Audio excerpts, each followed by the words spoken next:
सर्वेभ्यो नमो नमः। वयं काव्यप्रकाशस्य प्रथमोल्लासस्य अध्ययनं करिष्यामः। तस्य आवृत्ति भविष्यति।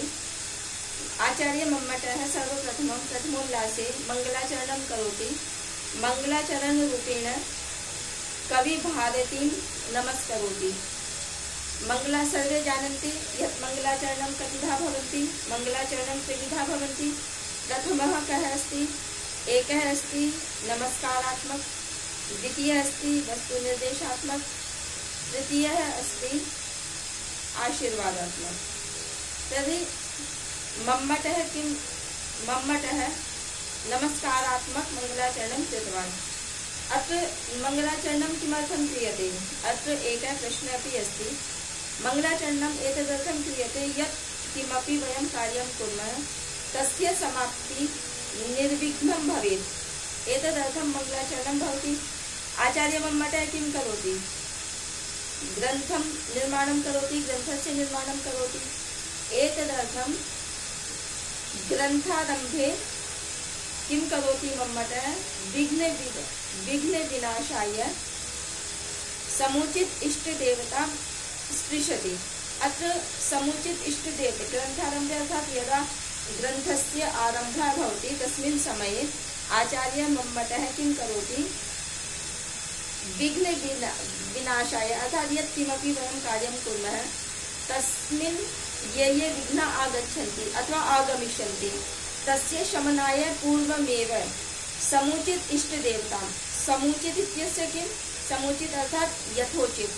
यथोचित इत्यस्य अभिप्रायः एवं भविष्यति यत् ये काव्यस्य प्रतिपादकः विषयः अस्ति, काव्यविषयानुरूपं यत् काव्यस्य अनुरूपम् अस्ति इष्टदेवतां, यस्माकम् इष्टदेवताः सन्ति तं किं करोति? स्पृशति।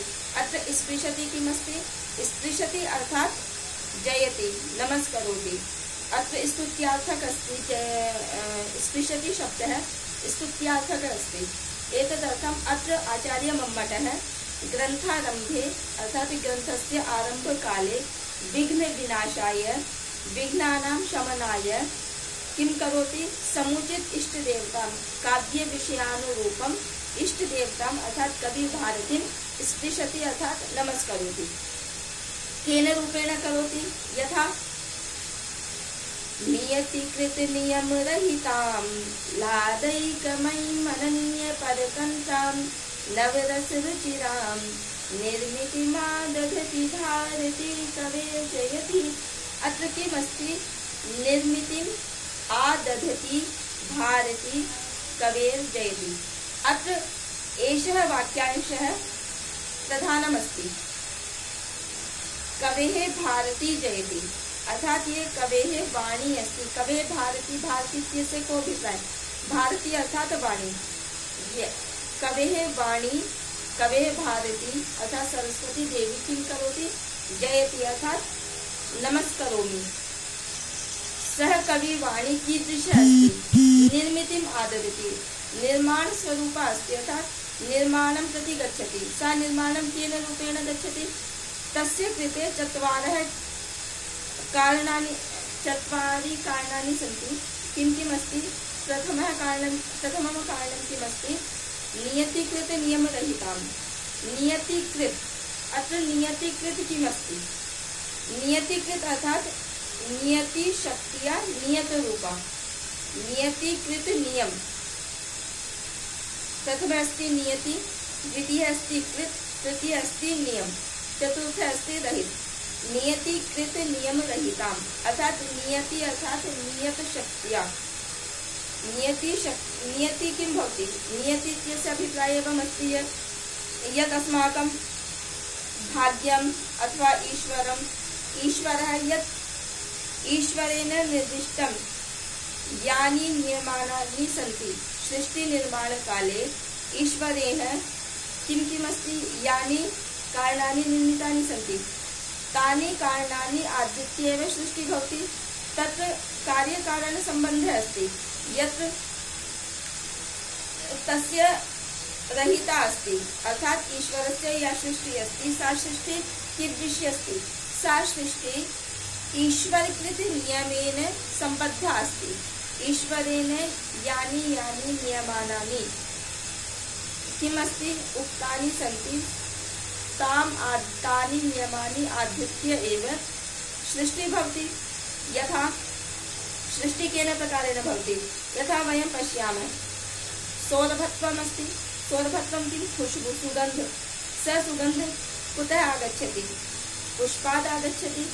यदि पुष्पः भवति एकः अस्ति किम् एवमेव भवितुं शक्यते। असली एक अगर हमने फूल लिया है, गुलाब का फूल लिया है, एक अगर हम असली गुलाब का फूल ले रहे हैं और एक नकली, तो वो खुशबू किस में से आएगी?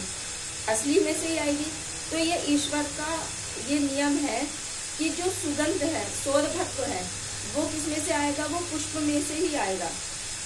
वो पुष्प किसी भी तरीके का हो सकता है, मतलब असली होना चाहिए, उसमें से ही आएगा। जो नकली है उसमें नहीं आएगा।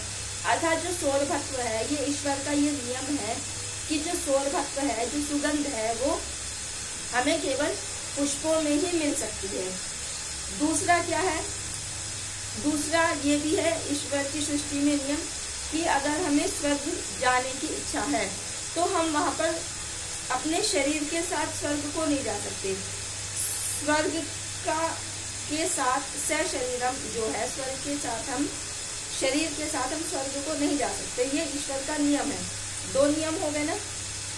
पहले हम ईश्वर का जो नियम है, ईश्वर की सृष्टि प्रक्रिया का जो नियम है उसे समझेंगे। उसके बाद कवि की जो वाणी है वो किस तरीके से उससे अलग है, इसको समझेंगे। ईश्वर की सृष्टि का नियम है कि जो सुगंध है वो पुष्पों में ही होती है। दूसरा नियम क्या बताया कि मनुष्य अगर स्वर्ग जाने की इच्छा करता है तो वो उसे इस शरीर का उसे त्याग करना पड़ेगा। इस शरीर के साथ स्वर्ग को नहीं जा सकते। ये तो हो गई ईश्वर की सृष्टि, ईश्वर के द्वारा बनाए हुए नियम। लेकिन जो कवि वाणी है वो क्या है? वो कवि वाणी ईश्वर की सृष्टि से रहित है। यानी कि वो सुगंध जो है जरूरी नहीं कि पुष्पों में ही हो। जो कवि की वाणी है उसमें भी, कवि की वाणी में सुगंध का होता है। हम कहते हैं कि यश जो है, यश में भी सौरभत्व का आधान कर सकते हैं कि इसका जो यश है, यश रूपी सुगंध फैल रहा है। तो वहाँ पर जो हमारा यश है, कीर्ति है, जैसे सुगंध सारे में फैलती है, खुशबू सारे में फैलती है, ऐसे ही जो यश है वो चतुर्दिशाओं में फैल रहा है। ये है कवि की वाणी। और हम स्वर्ग, अगर हम कवि की मस्तिष्क में, अगर कृति में स्वर्ग जाने की इच्छा है तो वो इस शरीर के साथ भी स्वर्ग में जा सकता है। इस प्रकार से जो पहला चरण क्या हो गया कि ईश्वर की जो सृष्टि है वो नियतिकृत नियमों से संबद्ध है, नियति के प्रकृति के द्वारा बनाए हुए कारणों से युक्त है। लेकिन कवि की जो वाणी है वो ईश्वर के द्वारा बनाए हुए कारणों से युक्त नहीं है, वो उसकी स्वतंत्र सत्ता है। दूसरा है लादैकमयी। अब लादैकमयी का क्या मतलब है? लादैक मतलब ये ईश्वर किसकी बताई जा रही है? अभी कवि वाणी की बताई जा रही है कि वो जो कवि वाणी है, सरस्वती है, वो कैसी है? वो लादैकमयी है। लादैकमयी मतलब एकमात्र आनंद ही आनंद रहता है।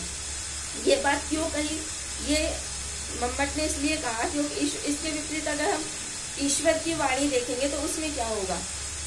ईश्वर की वाणी में, ईश्वर की जो सृष्टि है उसमें तीन तत्व होते हैं। यहाँ पर हम सांख्य दर्शन में अगर हम जाएंगे तो सांख्य दर्शन प्रकृति, सत्व, रजतम, तीन गुण होते हैं प्रकृति में।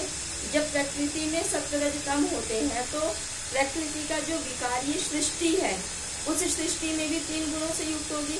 भाई जैसा कारण होता है वैसा ही कार्य होता है, ये नियम है। तो जब मूल प्रकृति में सत्व, रज और तम ये 3 गुण हैं, तो उसका जो विकार रूपी सृष्टि है उसमें भी सत्व, रज, तम तीनों गुण होंगे। अर्थात जो सतोगुण होता है वो हमें सुख देने वाला होता है। अगर हमारे अंदर किस तरीके से होगा, सतोगुण का प्राधान्य है, तो हम क्या करेंगे, सतोगुण में हम अच्छे काम करेंगे, संध्योपासन करेंगे, भजन करेंगे, या फिर उपकार करेंगे किसी का, जो जो अच्छे कार्य है वो हम करेंगे। तो उसको करने से हमें क्या होगा, सुख की प्राप्ति होगी। रजोगुण क्या होगा, व्यक्ति क्रियाशील अधिक रहेगा, अधिक चंचल रहेगा। अधिक चंचलता में क्या होता है, व्यक्ति को दुख की प्राप्ति होती है। इसके तीसरा है मोह, जो मोहात्मक में होता है कि व्यक्ति ज्यादा क्रियाशील नहीं रहता, तमोगुण प्रधान रहता है, कोई किसी काम करने की इच्छा नहीं होती। तो इसमें सत्व गुण, तमोगुण और मोहात्मक ईश्वर की सृष्टि है, अर्थात इसमें सुख भी मिलता है, दुख भी मिलता है, और व्यक्ति उपेक्षित भी रहता है कि ना उसे सुख की जरूरत, ना तो वो सत्व गुण का आधार होता है उसमें, और ना ही रजोगुण का, वो उपेक्षित रहता है, उदासीन रहता है। तो ये तो हो गई ईश्वर की सृष्टि। इसके विपरीत जो कवि वाणी है उसमें क्या है, कवि वाणी में न तो दुखात्मक है और ना ही मोहात्मक है। दुखात्मक अर्थात रजोगुणात्मक नहीं है, वो केवल सत्वगुण प्रधान है। कवि की वाणी, कवि की वाणी में क्या है, सत्वगुण की ही प्रधानता है। सत्वगुण की प्रधानता होने से उसमें केवल एकमात्र सुख की ही प्रतीति होती है। सुख की प्रतीति, भाई काव्य का जो प्रधान तत्व है वो रस है। काव्य को पढ़ करके हमें क्या होता है, मुख्य प्रयोजन क्या है कि आनंद की प्राप्ति होना। तो इसलिए कवि की जो वाणी है उसमें केवल एकमात्र प्रसन्नता ही होती है। तीसरा है अनन्य परतंत्राम। अनन्य परतंत्राम में अगर हम पहले हम पहले ईश्वर की सृष्टि देख रहे हैं, फिर कवि की वाणी देख रहे हैं। ईश्वर की सृष्टि में क्या है, ईश्वर की सृष्टि में ये है कि जो ईश्वर की सृष्टि होती है वो समवायी, असमवायी आदि जो 3 कारण बताए हैं, समवायी कारण से के अधीन होती है। 3 कारण आते हैं ना सांख्य दर्शन में, समवायी कारण, असमवायी कारण और निमित्त कारण। समवायी कारण क्या होता है कि यत् समवेतम यत् उत्पद्यते, समवेत होती हुई जो चीज उत्पन्न होती है। जैसे घड़ा अगर हमें बनाना है तो वो घड़ा मिट्टी से ही बन सकता है। अगर हमें कपड़ा बनाना है तो वो तंतुओं से ही बन सकता है। तंतुओं से समवेत होता हुआ ही कपड़ा बनता है, वो समवायी कारण है। तो जो ईश्वर की सृष्टि है वो समवायी या समवायी निमित्त कारण के अधीन है। उसमें ये भी आता है उसके लिए कि परमाणु, इनकी जो व्याख्या करते हैं मम्मट आगे वृत्ति लिखते हैं अपने इसकी सूत्र की, कि परमाणु आदि उपादान कर्मादि सहकारी कारण परतंत्रता। अब परमाणु आदि उपादान का मतलब समवायी कारण, परमाणु आदि उपादान अर्थात परमाणु आदि जो समवायी कारण है वो, और कर्मादि सहकारी कारण परतंत्रता। सहकारी कारण कर्म आदि, यहाँ पर कर्म का मतलब क्या है, कर्म से हम वो लेंगे कि यहाँ पर शब्द का जो अप्रधान कारण है, कर्म से हम वो भी ले सकते हैं। जैसे उसमें आता है ना, दर्शन में ही आता है कि कर्म 5 प्रकार के होते हैं, उत्क्षेपण, अवक्षेपण, आकुंचन, प्रसारण, गमन इत्यादि 5 कर्म कहे गए हैं। तो यहाँ मम्मट जो है वैशेषिक दर्शनों का भी ग्रहण करते हैं, दर्शन पर आधारित बात करते हैं। तो जो अनन्य परतंत्रता अर्थात जो ईश्वर की सृष्टि है वो क्या है, ईश्वर की सृष्टि तो समवायी कारण अर्थात परमाणुओं से ही, तो जो कुछ दर्शन क्या मानते हैं, कुछ दर्शन क्या कहते हैं कि परमाणुओं से सृष्टि का निर्माण हुआ है। कुछ क्या कहते हैं कि सांख्य दर्शनवादी जैसे कहते हैं कि सत्वरजतम प्रधान जो प्रकृति है उससे सुख दुख मोहात्मक रूप सृष्टि का निर्माण हुआ है। सब लोग अपनी सृष्टि की जो प्रक्रिया है वो अलग अलग मानते हैं। तो यहाँ पर परमाणु आदि उपादान सहकारी कारण परतंत्र अर्थात जो ईश्वर की सृष्टि है वो परमाणु आदि उपादान कारण से और कर्म आदि सहकारी कारण के अधीन होती है। लेकिन जो इसके विपरीत जो कवि की वाणी है वो क्या है, वो इन नियमों से अलग है, अर्थात वो किसी के अधीन नहीं है। अनन्य परतंत्रता, अनन्य परतंत्रता अर्थात न अन्य परतंत्रता, न अन्य परतंत्रता अर्थात वो किसी के अधीन नहीं है, अर्थात वो समवाय असमवाय निमित्त आदि कारणों के अधीन नहीं है, और उसमें कर्म आदि सहकारी कारण भी उसमें आवश्यकता नहीं है, बल्कि क्या है, वो तो कवि की आनंद वृत्ति का प्रोद्भास मात्र है केवल। कि कभी हम ऐसा होते हैं भाई, हमें किसी समवाय समवाय कारण, अगर कवि काव्य की रचना कर रहा है तो उसे कोई समवाय समवाय कारण की जरूरत नहीं है ना। उसके मस्तिष्क में, उसके मन में जो भी भाव आए वो उसी को काव्य रूप में प्रस्तुत कर सकता है, उसके लिए समवाय समवाय कारण की जरूरत नहीं है। इसलिए वो अनन्य परतंत्रता है। अनन्य परतंत्रता कौन है? कवि की वाणी, अर्थात वो किसी के अधीन नहीं है। जो चौथी है, चौथा क्या कहा है, नवरस रुचिराम, अर्थात जो ईश्वर की सृष्टि है उसमें कितने रस माने जाते हैं? ईश्वर की सृष्टि में 6 रस माने जाते हैं। कौन कौन से? मधुर, अम्ल, कटु, कषाय, तिक्त इत्यादि 6 रस माने जाते हैं। इनमें से अगर हम मधुर रस को ही लें, मान लो हम मधुर में रसगुल्ला ही खा रहे हैं, तो रसगुल्ला क्या हम कंटिन्यू खा सकते हैं? नहीं खा सकते ना। वो भी हमें कंटिन्यू खाने के बाद रुचिकर प्रतीत नहीं होगा। और जो कटु इत्यादि हैं वो तो रुचिकर प्रतीत होते ही नहीं है। 2 चीजें हैं, एक तो संख्या में 6 है, और जो 6 रस हैं वो भी हमेशा रुचिकर नहीं होते हैं। इसके विपरीत जो कवि की वाणी है उसमें रस की संख्या भी ज्यादा है। रस की संख्या कितनी है? 9। कौन कौन सी है? श्रृंगार, करुण, हास्य, रौद्र इत्यादि 9 रस है। तो ये 9 रस एक तो संख्या में ज्यादा है, और ऊपर से जब ये रस है, सहृदय व्यक्ति जब इनका रसास्वाद करता है तो ये सब के सब 9 रस जो होते हैं वो रुचिकर प्रतीत होते हैं। अर्थात अगर हम अभिज्ञान शाकुंतल को पढ़ते समय श्रृंगार रस में हमें जितना आनंद आता है, उतना ही अगर हम भवभूति के उत्तरांचरित को पढ़ते हैं तो उसमें भी हम उसी आनंद के साथ उस ग्रंथ का अध्ययन करते हैं, हमें उसमें दुख की अनुभूति नहीं होती। अर्थात एक तो संख्या में ज्यादा है, और वो क्या है, रुचिकर प्रतीत होने वाले हैं। ये हो गया एतादृशी तादृशी निर्मित निर्माणम, कवि वांग निर्मित, अर्थात कवि की जो वाणी है वो क्या क्या है? एक पहला नियतिकृत नियम रहिताम है, दूसरा लादैक मात्र है, अर्थात उसमें एकमात्र सुख की अनुभूति होती है, उसमें दुख और मोहात्मक का भाव नहीं रहता। अनन्य परतंत्रता अर्थात समवाय समवाय कारण के अधीन नहीं है। चौथा नवरस रुचिराम, अर्थात 9 रसों से रुचिकर होते हुए निर्माण को प्राप्त होती है।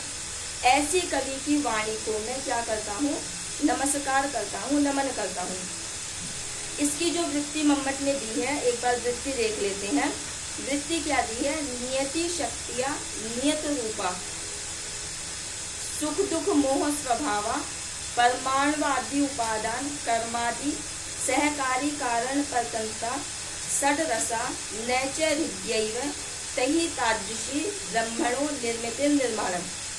ये ईश्वर की सृष्टि है। एतद विलक्षणातु कविवांग निर्मिति, इनसे जो लोकोत्तर है, विलक्षण है, वो क्या है? कवि की वाणी है, वो निर्माण को प्राप्त होती है। जयति इत्यर्थेन च नमस्कार आक्षिप्यते, जयति इस पद से जो आचार्य मम्मट है वो कवि भारती सरस्वती का को नमन करती हैं, इसलिए यहाँ पर ये नमस्कारात्मक मंगलाचरण है। एक बार इसका गायन करेंगे, गायन के साथ इसको समाप्त करते हैं।